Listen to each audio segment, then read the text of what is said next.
신약성경 로마서 16장 25절부터 27절까지 합독하시겠습니다. 나의 복음과 예수 그리스도를 전파함은 영세전부터 감추어졌다가 이제는 나타내신 바 되었으며 영원하신 하나님의 명을 따라 선지자들의 글로 말미암아 모든 민족이 믿어 순종하게 하시려고 알게 하신 바 그 신비의 계시를 따라 된 것이니 이 복음으로 너희를 능히 견고하게 하실 지혜로우신 하나님께 예수 그리스도로 말미암아 영광이 세세 무궁하도록 있을지어다. 아멘. 이번 주 우리 하나님의 주권에 대해서 목사님 말씀을 받았습니다. 하나님의 절대 주권이라 할 때에 많은 분들이 삶에 대한 주권을 생각을 합니다만은 가장 먼저 우선되어야 될 주권은 구원에 대한 하나님의 절대 주권입니다. 보통 이제 하나님의 절대 주권, 구원 이야기할 때에 신학적으로는 하나님의 절대 주권, 구원에 대한 하나님의 절대 주권을 이야기할 때는 예정에 대한 부분을 이야기를 합니다. 하나님의 선택하심, 그리고 하나님의 유기하심. 로마서 1장 28절에 보면은 사람들이 하나님을 마음에 두기 싫어하여서 하나님이 그들을 그 원하는 대로 내버려 두셨다라고 말씀하고 있죠. 이게 이제 유기라는 부분인데 하나님이 그들의 마음대로 내버려 두셨습니다. 그러니까 하나님을 떠난 모든 인생은 원래 죄와 사단과 지옥의 저주 아래 살아가는 것이 당연한 것입니다. 근데 그런 가운데 하나님이 우리에게 은혜를 주신 것이죠. 그 은혜로 하나님이 우리를 선택하신 것입니다. 이걸 가장 잘 표현한 신학의 교리가 있다면 칼빈의 5대 교리입니다. 5가지 가운데 첫 번째가 전적 타락이죠. 아담과 하와가 하나님의 언약을 어기고 선악과를 따먹게 되어졌는데 그것을 통해서 하나님이 법적으로 그 이후에 태어나는 모든 후대들은 다 죄인으로 태어나게 되도록 그렇게 법적으로 그렇게 정해져 버린 겁니다. 가장 쉽게 설명할 수 있는 것이 옛날 노예 제도를 설명할 수 있겠죠. 노예를 낳으면 그 노예가 자식을 낳으면 그 자식에 대한 소유권은 부모에게 있는 것이 아니라 주인에게 있는 겁니다. 그래서 노예로 태어나게 되는 것이죠. 억울하지만 그 당시의 법이기 때문에 어쩔 수 없는 겁니다. 그러니까 하나님이 아담과 하와의 범죄로 말미암아 로마서 3장 23절에 모든 사람이 죄를 범하였음에 하나님의 영광에 이르지 못하더니 하나님의 영광에 이를 수 없는 상태가 되어버린 거예요. 그래서 죄와 허물로 다 죽은 상태로 태어나게 되는 겁니다. 그걸 보고 원죄라 그러죠. 그래서 태어나는 순간 원죄를 가지고 태어나는 겁니다. 그래서 우리 개신교에서는 아이들이 태어날 때에 그 아이들은 모두 다 원죄 가운데 태어난다라고 이야기하고 있죠.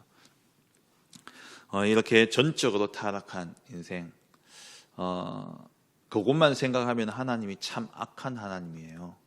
그래서 세상 사람들이 우리를 공격하게 될 때에 제일 많이 공격하는 게 뭐냐니까 왜 선악과를 만들어가지고 인간을 죄인 만들고 그렇게 해서 저주 가운데 살아가도록 만들어 놓냐 그러는데 그 이전에 하나님이 인간에게 주신 축복 가운데 하나가 뭐냐니까 자유의지입니다. 우리가 계획된 대로 우리가 기계적으로 그렇게 살아간다면 오히려 그게 불행이죠. 하나님이 자유의지를 주셔서 마음껏 자유를 누리도록 하셨는데 그 자유에는 반드시 책임이 따르게 되는 겁니다. 선악과를 먹고 안 먹고의 문제는 누구에게 달려있냐? 인간에게 달려있는 거예요. 하나님이 유혹하려고 만든 게 아니라 선악과를 통해서 하나님이 보장되어진 축복을 주신 것인데 그 선악과만 먹지 않으면 하나님이 영원토록 함께 하시면서 영생의 축복과 모든 삶에 대한 축복을 보장하셨는데 인간이 하나님을 의심하면서 이 열매를 먹은 게 죄죠. 그 죄에 대한 책임은 누가 져야 되냐? 인간이 져야 되는 겁니다. 그런데 하나님은 거기서 끝나지 아니하시고 사랑의 하나님이시기 때문에 그 전적 타락한 인간을 저주 가운데 죄악 가운데 그 죄에 대한 책임을 지도록 내버려 두신 것이 아니라 거기에서 빠져나올 수 있는 구원의 길을 허락해 주신 거예요. 이게 사랑입니다. 얼마나 사랑이 넘치는 하나님이십니까? 그래, 네가 잘못했으니까 네 마음대로 살아라 하고 내버려 둔 게 아니라 그래도 너희가 살 길을 하나님 예비해 주신 거예요. 그게 창세기 3장 15절이죠. 이 사랑을 모르니까 사람들이 공격하는 게 하나님은 악하다, 하나님은 사랑이 없다, 어떻게 하나님이 사랑의 하나님이냐, 이런 되도 않은 말을 하고 있는 겁니다. 하나님께서 완전히 타락한 우리에게 하나님이 무조건적으로, 우리의 조건으로는 하나님 앞에 나아갈 수 없기 때문에 두 번째로 무조건적인 선택을 하신 거예요. 하나님이 우리를 선택함에 있어서는 우리의 육적인 조건이 하나도 조건이 될 수 없는 겁니다. 그 이유가 뭐냐? 에베소서 1장 4절에 보니까 창세 전에 우리를 택하셨어요. 세상이 만들어지기 전에 하나님이 우리를 구원하시기로 작정하신 겁니다. 이걸 예정이라고 그러죠. 그래서 육신을 가지고 태어난 우리의 삶은 구원의 조건이 될 수 없는 겁니다. 하나님 미리 정하셨기 때문에. 이걸 또 쉽게 표현할 수 있는 예가 뭐냐니까, 우리가 자식 낳을 때에 어떤 기준을 가지고 자식을 놓지 않잖아요. 얘가 태어나면은 이 아이가 이렇게 살면은 내 자식이다, 그런 기준 가지고 자녀를 놓는 사람은 없습니다. 지금 이제 화성 연쇄 살인 사건 범인이 잡혀서 이제 용의자가 거의 확정이 됐지 않습니까? 이춘자라는 이 사람, 그분의 어머니, 우리는 그 어머니의 말은요, 어머니의 심정은 절대 욕해서는 안 되는 거예요. 왜냐? 어머니이기 때문에. 범죄자이기 이전에 자기가 10달 동안 상고의 고통, 그 임신의 고통 가운데 또 출산의 고통 속에 아들을 낳은 겁니다. 그 아들이 어떻게 자랄 것이다 정해놓고 이 아이가 살인자 되면 내 자녀가 아니야 라고 정해놓은 부모는 아무도 없다라는 거예요. 그런데 이 아이가 태어나서 그 극악무도한 살인을 저질렀는데 그래도 그 자녀에 대한 부모의 마음은 변함이 없는 겁니다. 그래서 이 엄마가 그러잖아요. 그 처제를 죽인 사건을 가지고 이 어머니가 부인이 자식을 낳아놓고 가출하니까 홧김에 그렇게 죽였지. 그건 부모의 마음인 거예요. 그게 부모의 마음입니다. 조건을 달 수 없는 게 자식과 부모의 관계예요. 하나님이 우리를 창세전에 예정하셨다. 조건 없이 선택하신 겁니다. 하나님 조건 없이 무조건적인. 그래서 우리가 구원을 생각할 때에 우리 삶을 살다 보면은 내가 하나님 앞에 좀 부족한 모습이 나타날 수도 있고, 신앙생활 하다 보면 나의 모자란 모습이 보이잖아요. 그리고 또 내가 왜 이렇게 하나님 앞에 올인하지 못할까, 이 요즘 메시지로 하나님께 왜 집중하지 못할까, 그러면서 때로는요 진짜 저 같은 경우는 자괴감이 들 때도 있어요. 진짜 내가 왜 이럴까, 목사인데 부끄럽기도 하고요. 그렇지만 그게 구원의 관계를, 하나님 앞에서의 구원을 그러니까 없이 할 수 없는 거죠. 로마서 8장 38절 39절 말씀에 하나님의 사랑에서 그 어떤 것도 끊을 수 없다고 그랬습니다. 그러니까 무조건적인 선택이에요. 하나님이 우리를 선택하실 때는 조건이 없는 겁니다. 근데 그러면 모든 사람이 다 구원받을 수 있냐? 또 그건 아니에요. 세 번째로 제한 속죄입니다. 그러니까 하나님이 선택하신 자들에 한해서만 속죄함을 입을 수 있는 거예요. 하나님이 선택하실 때는 조건 없이 선택하셨지만 그 선택되어진 자들만 뭐 할 수 있냐? 죄 사함을 받을 수 있는 겁니다. 하나님이 선택하신 자들만 예수님을 그리스도로 믿을 수 있는 것이죠. 그래서 그 은혜에 의하여 믿음으로 말미암아 구원을 얻었다. 에베소서 2장 8절에 이 은혜, 이 은혜는 선택받은 자들에게 주어지는 은혜입니다. 그들만 죄 사함을 받을 수 있는 거예요. 이렇게 선택되어진 자에게 주시는 속죄의 은혜, 이 은혜는 네 번째로 절대 거부할 수 없는 은혜입니다. 절대 거부할 수 없는 은혜죠. 누구도 거부할 수 없어요. 그러니까 여기서 이제 이 5가지 지금 설명드리고 있는 이게 어떻게 나오게 됐냐면은 칼빈이 5가지를 정리한 게 아니라 칼빈의 가르침을 받은 제자들이 알미니안 주의자들이 5가지 먼저 이 5가지에 반대되는 5가지를 알미니안 주의자들이 주장을 한 거예요. 근데 그걸 가지고 칼빈의 가르침을 가지고 생각을 해보니까 이게 반대인 거예요. 그래서 나오게 되어진 게 칼빈주의 5대 강령입니다. 칼빈이 정리한 게 아니라 칼빈 주의자들이 알미니안 주의자들이 주장하는 것에 대해서 보니까 칼빈의 가르침과 다르다는 거죠. 성경의 가르침과 다른 거예요. 그래서 성경의 가르침대로 반대의 5가지를 정리한 게 칼빈의 5대 강령입니다. 그럼 알미니안 주의자들은 뭐냐? 거부할 수 있다는 거예요. 어제 말씀드린 것처럼 신인 협동 구원설이기 때문에 하나님이 구원의 손을 내밀었지만은 여기에 대해서 인간은 거부할 수 있다는 거예요. 그 손을 놓을 수도 있다는 겁니다. 그래서 알미니안주의가 위험한 게 뭐냐면 구원이 왔다 갔다 하는 겁니다. 왔다 갔다 할 수 있다는 거예요. 물론 교리적으로 왔다 갔다 한다 그렇게 정해놓은 건 아니지만 신자의 입장에서는 신인 협동 구원설이라 생각했을 때 내가 믿을 때는 구원받은 것 같은데 내가 또 안 믿을 때 하나님이 손을 놓은 것처럼 느껴지니까 이 구원이 왔다 갔다 하는 겁니다. 근데 칼빈주의는 뭐냐? 불가항력적인 은혜예요. 절대 거부할 수 없는 거부할 수 없는 불가항력이죠. 거부할 수 없는 은혜. 하나님이 은혜를 베푸시려고 작정하셨으면 절대 그것을 거부할 수 없는 겁니다. 그래서 이게 전도 현장에서 아주 중요한 거예요. 어제 안 믿던 자들이 하나님이 선택하신 자가 우리가 누군지는 알지 못하지만 하나님이 선택하셨으면 언제 이 사람이 믿을지 모르기 때문에 우리가 계속 복음을 전해야 되는 이유가 거기에 있는 것이죠. 근데 또 반대로 하나님이 선택하지 않은 자는 아무리 복음을 들어도 믿지 않게 되어 있습니다. 그래서 우리가 전도도 하나님의 절대적인 주권 속에 있는 것이죠. 그리고 마지막으로 5번째가 뭐냐? 성도의 견인입니다.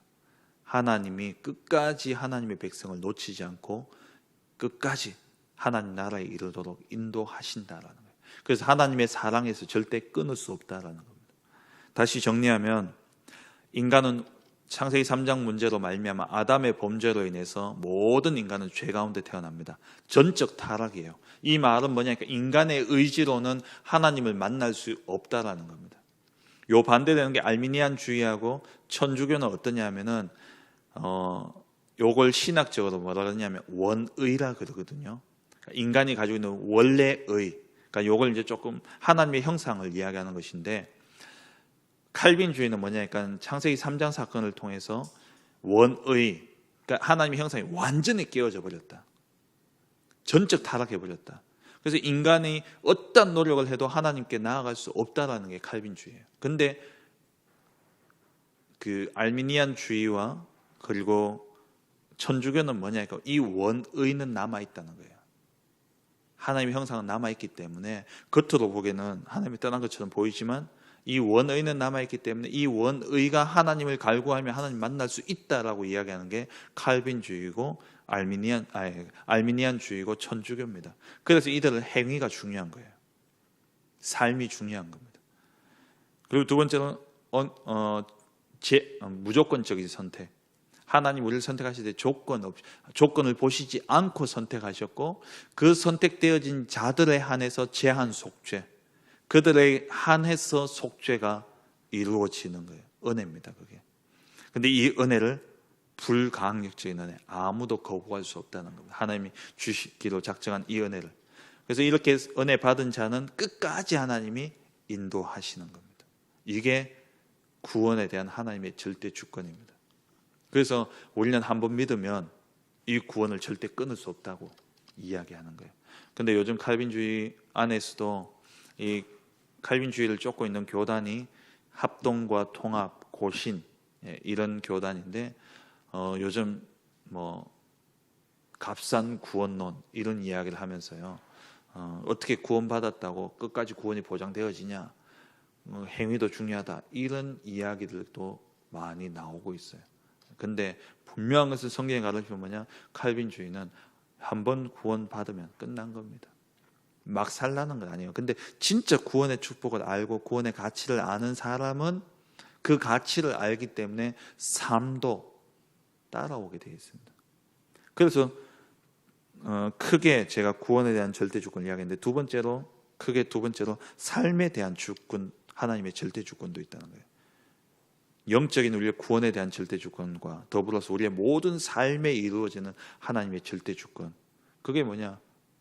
구원받은 이것은 절대 변하지 않는다는 것이고, 우리의 모든 삶 속에 어제 우리 10가지 발판을 말씀을 들었습니다마는 생사화복의 주관자, 이게 삶에 대한 하나님의 절대 주권입니다. 그럼 생사화복의 주관자라는 이것을 우리가 절대 주권을 오해하면 안 되는 게 뭐냐면은 하나님이 다 정해놓으신 대로 우리가 살아간다, 그건 아니에요. 삶에 대한 부분은, 구원은 정해진 대로 우리가 천국에 이르는 것인데, 삶은 자유의지를 주셨기 때문에 정해놓은 건 아닙니다. 근데 절대 주권은 뭐냐? 생사화복의 주관자라고 말씀드렸는데, 이 우리 삶에 대한 주권을 가장 잘 표현한 성경 구절이 로마서 8장 28절이에요. 하나님이 사랑하시는 자, 곧 그의 뜻대로 부르심을 입은 자들에게는 모든 것이 합력하여 선을 이룬다. 하나님이 우리에게 일어나는 모든 사건들을 정해놓고 계획해놓고 그대로 되도록 만들어 놓은 게 아니라, 하나님은 그때그때 사건 속에서 우리의 선택을 어떻게 하시느냐? 그 선택을 하나님이 허용하시는 거예요. 허락하시는 겁니다. 근데 그 선택의 자유의지는 뭐가 있다고요? 책임이 따르기 때문에 우리가 잘못 인도받을 때는 때로는 뭐가 있냐?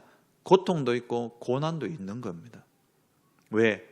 그래야지 하나님의 뜻을 찾기 때문에. 하나님이 원하신 뜻대로 살아가도록 하기 위해서 우리가 때로는 실수할 때는 하나님이 거기에 대한 책임으로, 깨달음으로 어려움을 주실 수 있어요. 근데 그 어려움은 어려움으로 끝나는 게 아니라는 거예요. 합력해서 선을 이루는 하나님의 계획 속에 있는 일들이라는 겁니다. 이걸 믿으셔야 돼요. 그게 하나님 절대 주권을 믿는 겁니다. 이 하나님 절대 주권을 완전히 오해해버리면은 내가 똥 누는 거, 내가 지금 이 시간에 똥 누는 거, 내가 지금 이 시간에 버스를 놓친 것, 그게 다 하나님의 계획이다. 그러니까 지나고 나서 하나님이 이루신 선을 봤을 때는 그 속에도 하나님 계획이 있는 허용인데, 그렇게 되도록 만든 건 아니라는 거예요. 요걸 잘 이해하셔야 됩니다. 그래서 그러면 하나님이 노예되게 하는 거, 포로되게 하는 거, 속국되게 하는 거, 하나님 다 짜놓은 거, 그러면 그건 우리는 그 사이에 우리가 할 건 아무것도 없잖아요. 근데 왜 하나님이 선지자를 통해서 계속해서 너희가 노예가 될 거고, 너희가 포로가 될 거고, 속국이 될 거다, 그렇게 하시면서 하나님 계속 뭐라고 해요? 하지만 너희가 여호와를 찾아라. 여호와를 찾으면 내가 너희를 인도할 것이다 말씀하신 이유가 거기에 있는 것이죠. 그래서 우리가 어떤 환난과 핍박, 어려움, 시험은 하나님이 만들어 주시는 것은 아닙니다. 우리가 하나님을 떠날 때에 오게 되어지는 결과입니다. 우리가 하나님을 떠나고 하나님을 놓치게 될 때에 오게 되어지는 결과가 저주와 재앙인데, 하나님은 우리가 하나님을 떠날 때에 계속 돌아오도록 메시지를 주시고 말씀을 주시는데도 불구하고 우리가 하나님을 떠나버리면 돌아오게 하기 위해서 고통을 허락하시는 거예요. 고난을 허락하시는 겁니다. 저주와 재앙을 허락하시는 거예요. 근데 예레미야서 29장 11절 말씀에 너희를 향한 나의 생각을 내가 아나니 그것은 재앙이 아니라 희망이고 미래다 라고 말씀하고 있죠. 재앙이 임하지만 그 재앙이 내가 너희를 향한 생각이 아니라 그 재앙을 통해서 나에게 돌아오도록 하게 하기 위한 희망과 미래를 주기 위함이라는 거예요. 이걸 우리가 믿으셔야 돼요. 그렇게 봤을 때의 모든 것이 뭐냐? 하나님의 주권입니다. 내게 문제가 있는 것도 하나님 주권이에요. 허락하셨어요. 우리가 주권을 오해하는 게 뭐냐니까 하나님이 그대로 계획하고 만들어 놨다라는 것이, 그게 아니에요. 주권은 하나님이 허락하시기도 하시고 그 허락되어진 것을 통해서 하나님이 합력해서 선을 이루신다는 거, 여기에 대한 믿음이 있으셔야 돼요. 그래야지 우리의 자유의지를 똑바로 쓸 수 있는 겁니다. 야고보서 1장에 보면은 한번 찾아볼까요? 야고보서 1장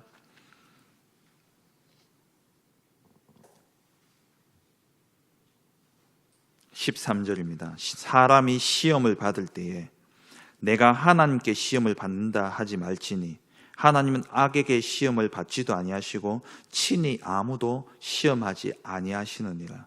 오직 각 사람이 시험을 받는 것은 자기 욕심에 끌려 미혹됨이니.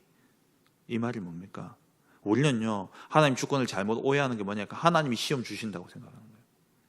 하나님이 내게 문제를 주신다고 생각하는 거예요. 이 주신다라고 할 때에는 의미를 잘 생각해야 됩니다. 하나님이 만들어 주시는 게 아니라 허락하시는 거예요. 시험과 문제를 하나님이 허락해 하시는 겁니다. 왜? 내가 그렇게 선택을 했기 때문에. 근데 그 선택 이후에는 하나님 뭐 하시냐? 12절이에요. 시험을 참는 자는 복이 있나니 이는 시련을 견디어낸 자가 주께서 자기를 사랑하는 자들에게 약속하신 생명의 면류관을 얻을 것이기 때문이다. 하나님은 시험이 일어날 때에 사단이 시험을 주잖아요. 유혹을 준다니까요. 하나님을 대적하고 하나님을 떠나도록. 그 시험을 사단이 줄 때에 하나님이 그 시험 가운데서는 하나님을 뭐 하시느냐? 생명의 면류관을 준비 다 해놓고 계시는 거예요. 요 시험을 이기도록, 요 시험을 참고 견디면 생명의 면류관을 주시려고 딱 준비해 놓으시고 하나님 기다리고, 요게 하나님 주권입니다. 하나님 절대 주권. 그래서 자꾸 우리가요, 하나님 때로 억울한 것 같아요. 이 하나님 주권을 오해해가지고요, 지가 늦잠 자놓고는요 하나님 주권이라면서, 지가 잘못 선택해 놓고는 하나님이 이렇게 하셨다면서. 그건 아니에요. 내가 잘못했지만 그 속에도 하나님이 주권을 가지고 역사하셔서 하나님이 이런 선한 뜻을, 선한 계획을 나에게 이루셨구나. 이게 진짜 주권을 믿는 믿음입니다. 삶에 대한 주권이에요. 말씀을 맺겠습니다. 구원에 대해서는 하나님 완벽한 계획과 완벽한 시간표와 완벽한 하나님의 섭리 속에 이루어지는 게 구원의 절대 주권이에요. 그래서 구원은 정해진 시간표가 있어요. 언제 믿을지 모르기 때문에 우리가 복음을 계속 전할 때에 어제 안 믿던 사람이 오늘 믿는 것. 왜? 하나님이 정하신 시간표이기 때문에. 구원에 대해서는 완벽한 계획이 하나님의 계획 속에서 이루어지는 겁니다. 삶에 대한 주권은 뭐냐? 우리의 의지예요. 우리의 자유의지가 있기 때문에 우리가 이런저런 선택을 하는데 그 모든 선택을 하나님이 허락하시는 거예요. 허락하시면서 하나님은 가장 좋은 것을 준비해 놓으신 겁니다. 그래서 우리가 문제 당하고 어려움을 당할 때에, 힘들 때에, 또 내가 실수로 내가 잘못 선택해서 당하는 고통 속에서 뭐만 찾으면 되냐? 하나님의 계획만 찾으면 돼요. 하나님이 이루실, 합력하여 선을 이루실 것을 믿고 하나님의 계획만 찾으면 우리가 잘못 선택해서 당하는 순간의 고통이 있지만, 순간의 고난, 재앙이 있지만 시간이 지나면 그게 합력해서 가장 좋은 선을 이루는 계획이 되어진 겁니다. 요걸 창세기 3장으로 다시 표현하면은 하나님이 아담과 하와가 하나님 선악과를 만들어 놓고, 이거는 하나님 축복 주시기 위해서 만들어 놓은 법인데, 아담과 하와가 이것을 먹느냐 먹지 않느냐는 하나님 정해 놓으신 게 아니에요. 하나님이 먹도록 정해놨다면 그건 악한 하나님이죠. 그럼 먹지 않도록 해놨다면 만들어 놓을 이유가 없는 거예요. 자유의지를 주셔가지고 먹든지 안 먹든지 그건 인간의 결정에 달려 있는데, 하나님이 그걸 두고 뭐 하셨냐? 먹을 것도 아시고, 그러니까 먹을 것을 아신다고 정해놓은 건 아니에요. 먹을 수도 있다라는 것을 아시고 하나님이 거기에 대한 복음을 준비해 놓으신 겁니다. 그래서 아담과 하와가 이것을 먹어버렸어요. 그 결과 어떻게 됐습니까? 하나님을 떠나고 사단의 종되어 버렸죠. 그 순간 하나님은 선을 이루시는 하나님의 절대적인 축복 계획을, 그리스도를 준비해 놓으신 겁니다. 근데 이게 우리에겐 또 더 큰 은혜라는 거예요. 더 큰 은혜죠. 그전에는 하나님이 내 안에 들어오시지 않으셨잖아요. 근데 이 사건을 통해서 하나님이 더 큰 선을 이루셨는데, 이제는 하나님이 우리 안에 들어오셔 버린 겁니다. 그전에는 동행이었다면 이제는 내주라는 거예요. 그러니까 하나님이 우리가 잘못된 선택을 하지만 하나님께 돌아갈 때에 하나님은 더 큰 은혜를 주신 생명의 면류관을 준비해 놓으시다. 그래서 실수를 두려워하지 마시고, 우리가 잘못하는 걸 두려워하지 마시고, 실수하고 잘못하지만 그때 하나님께 돌아오고 하나님의 은혜를 구하면 그 이후의 은혜가 더 크다라는 겁니다. 더 커요. 하나님이 사랑하시는 자, 곧 그의 뜻대로 부르심을 입은 자에게는 모든 것이 합력하여 선을 이루시느니라. 하나님의 절대적인 주권, 구원에 대한 완벽한 하나님의 계획을 믿고 전도자로 사시고, 또 하나님의 자녀로 살아가는 동안에 실수하고 넘어질 때가 있지만, 내가 연약해서 잘못 선택할 때도 있지만, 그 선택 이후에는 하나님이 하나님께 돌아갈 때에 더 좋은 선한 것을 준비해 놓고 계신다는 것을 믿음으로 실수할 때도 넘어질 때도 은혜의 보좌 앞에 담대히 나아가는, 그래서 더 큰 하나님의 은혜를 누리는 우리 모든 하나님의 자녀들, 백성들 되어지시길 주의 이름으로 축원합니다. 기도하겠습니다.